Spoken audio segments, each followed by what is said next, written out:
दोस्तों आज डेट 5 सितंबर है और हम आपको फटाफट आज की 5 बड़ी खबरें बताने जा रहे हैं। दोस्तों बाइडेन सहित दुनिया के प्रमुख देशों के लीडर कुछ ही दिनों के अंदर भारत में होंगे।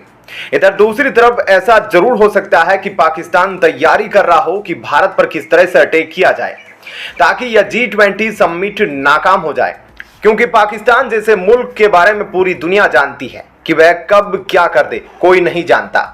आपको बता दें कि चीन और पाकिस्तान लगातार भारत के G20 मेजबानी पर क्वेश्चंस कर रहे थे, लेकिन भारत ने करारा जवाब देते हुए साफ साफ कहा है कि भारत जहां चाहे वहां पर G20 के समिट करेगा। इससे चीन पाकिस्तान को कोई फर्क नहीं पड़ना चाहिए। बता दूं कि 9 से 10 सितंबर के बीच दिल्ली के अलावा भारत में 50 जगहों से ज्यादा इसको ऑर्गेनाइज करने के लिए तैयार किए गए हैं। इनमें बताया जा रहा है कि कश्मीर भी एक हिस्सा है, वहां पर पाकिस्तान कुछ अनहोनी ना कर दे, इसके लिए भारत सरकार बहुत रुपये खर्च किए हैं। भारत सरकार G20 के मंच को बहुत ज्यादा अहमियत दे रहा है, क्योंकि इतने बड़े वर्ल्ड लेवल की मीटिंग पहली बार भारत में हो रही है और पड़ोसी देश बांग्लादेश, मिस्र जैसे देश के राष्ट्रपति को भी भारत ने गेस्ट के तौर पर बुलाया है। वहीं दूसरी तरफ पाकिस्तान को इग्नोर किया है। ऐसे में पाकिस्तान जरूर कुछ कदम उठा सकता है। इसके लिए भारत 1000 करोड़ रुपए से भी ज्यादा G20 को सफलतापूर्वक कराने के लिए खर्च कर रहा है। उसमें सिक्योरिटी एवं और भी बहुत सारी चीजें हैं। उधर बाइडेन भी अमेरिका के राष्ट्रपति बनने के बाद पहली बार भारत आएंगे और इस दौरान पीएम मोदी से कई मुद्दों पर बातचीत करने वाले हैं। इस दौरान भारत और अमेरिका के बीच कई डिफेंस डील्स, व्यापारिक समझौते और साइबर सिक्योरिटी एग्रीमेंट की उम्मीद जताई जा रही है। जेट इंजन से लेकर खतरनाक हथियारों की तकनीक भारत को ट्रांसफर करने के लिए अमेरिका पहले ही तैयार हो चुका है और भारत और अमेरिका की यही केमिस्ट्री अब चीन का चैन छीन लेगी। दोस्तों अगली खबर की तरफ चलते हैं। भारत में G20 शिखर सम्मेलन होने के कुछ दिनों बाद ही UNSC की मीटिंग आयोजित की जाएगी, लेकिन उससे पहले ही भारत ने पूरी दुनिया को चेतावनी देते हुए ऐसा ऐलान कर दिया जिसे सुनकर सभी परमानेंट देशों के होश उड़ गए, क्योंकि यह बात किसी भी देश ने नहीं सोची थी कि अगर भारत को वीटो पावर नहीं मिलेगी तो भारत यूनाइटेड नेशन के सामने इस तरह का कदम उठाएगा।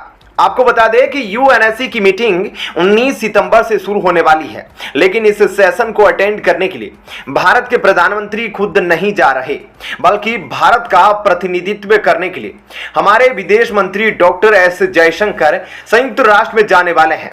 और यह खबर इस समय सामने आई है जब बड़े बड़े देशों के राष्ट्रीय अध्यक्ष अगले ही कुछ दिनों में G20 समिट के लिए भारत आने वाले हैं और प्रधानमंत्री मोदी UNSC में न जाने के पीछे काफी बड़ी वजह है। जैसा कि आप सब जानते हैं कि भारत काफी समय से संयुक्त राष्ट्र में बदलाव की उम्मीद कर रहा है, लेकिन पांचों परमानेंट मेंबर्स भारत की बात को नजरअंदाज करते आए हैं। इसलिए पिछले कुछ समय से भारत की नाराजगी साफ तौर पर देखी जा रही है और अब की बार पीएम मोदी का संयुक्त राष्ट्र में जनरल सेशन को अटेंड ना करना साफ दिखाता है कि भारत संयुक्त राष्ट्र के सामने अपनी नाराजगी दिखाना चाहता है।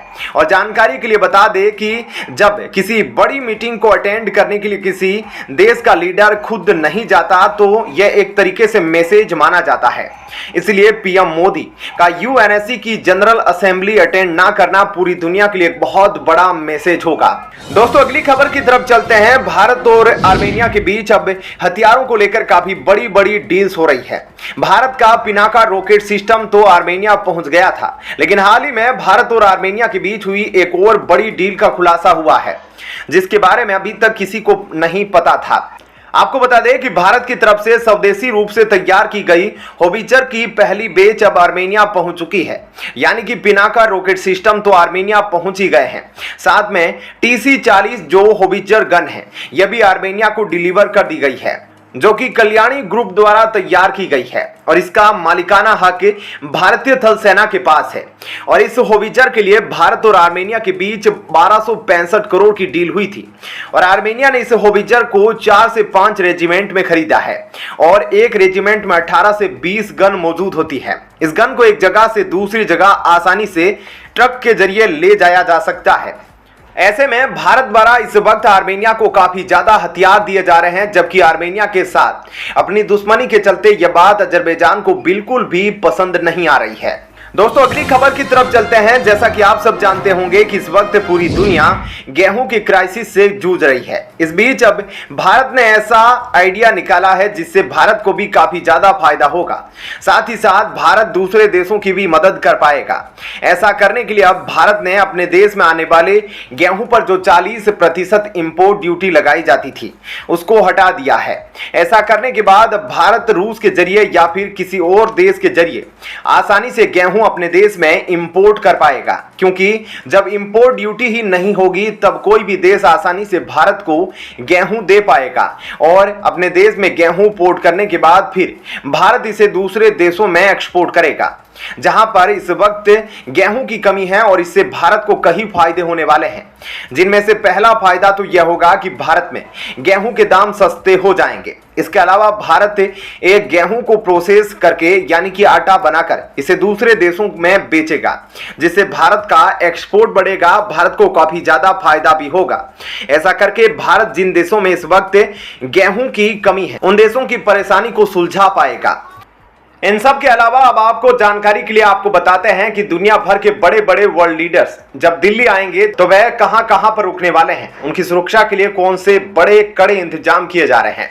सबसे पहले आपको बता देते हैं कि G20 शिखर सम्मेलन में कौन कौन से देशों के पीएम या प्रेसिडेंट के आने की कंफर्मेशन हो गई है। तो अमेरिका के राष्ट्रपति जो बाइडेन, ब्रिटेन के राष्ट्रपति ऋषि सुनक, फ्रांस के राष्ट्रपति इमैनुअल मैक्रो, कनाडा के प्रधानमंत्री जस्टिन ट्रूडो, जर्मनी के चांसलर ओलाफ स्कोल्ज, जापान के प्रधानमंत्री फूमियो किशिदा, इटली की प्रधानमंत्री जॉर्जिया मेलोनी, ऑस्ट्रेलिया के प्रधानमंत्री एंथोनी अल्बनीज, दक्षिणी अफ्रीका के राष्ट्रपति सिरिल रामफोसा, इंडोनेशिया के राष्ट्रपति जोको विडोडो, ब्राजील के राष्ट्रपति लुइस इनासियो, तुर्की के राष्ट्रपति एर्दोगन, साउथ कोरिया के राष्ट्रपति यू सुक येयोल, सऊदी अरब के क्राउन प्रिंस मोहम्मद बिन सलमान। इसके अलावा रूस के राष्ट्रपति पुतिन ने आने से इनकार कर दिया है। तो वहीं चीन के राष्ट्रपति शी जिनपिंग आने की अभी कोई कंफर्मेशन नहीं है। दिल्ली के ली मेरिडियन होटल में 4 बड़े देशों के हेड ऑफ द कंट्री रुकेंगे। दिल्ली के होटल ताज में 2 शक्तिशाली देश के भी वीवीआईपी रुकेंगे। दिल्ली के होटल आईटीसी मौर्य में दुनिया के सबसे शक्तिशाली देश अमेरिका के शक्तिशाली जो बाइडेन रुकने वाले हैं और दिल्ली के होटल क्लेरिज में फ्रांस के राष्ट्रपति इमैनुअल मैक्रो रुकने वाले हैं। इन सभी की सुरक्षा के लिए दिल्ली में फुल प्रूफ प्रैक्टिस हो रही है और सुरक्षा को लेकर दिल्ली की मोदी सरकार बिल्कुल भी लापरवाही नहीं बरतना चाहती। इसी वजह से दिल्ली के इन सभी 5 स्टार होटलों के ऊपर हेलीकॉप्टर मंडरा रहे हैं। सड़कों पर कमांडरों की तैनाती की गई है। चप्पे चप्पे पर ड्रोन से निगरानी रखी जा रही है। साथ ही एनएसजी कमांडोज की तैनाती की जा रही है और G20 में आने वाले वीवीआईपी मेहमान पालम एयरबेस पर उतरेंगे, जहां वायुसेना के फाइटर एयरक्राफ्ट उन्हें पैसेज देंगे। इस तरह से दिल्ली में पूरी कड़ी सुरक्षा की तैयारी की जा रही है। तो दोस्तों इन तमाम खबरों के बारे में आपकी क्या राय है, हमें कमेंट बॉक्स में जरूर बताएं। धन्यवाद। जय हिंद।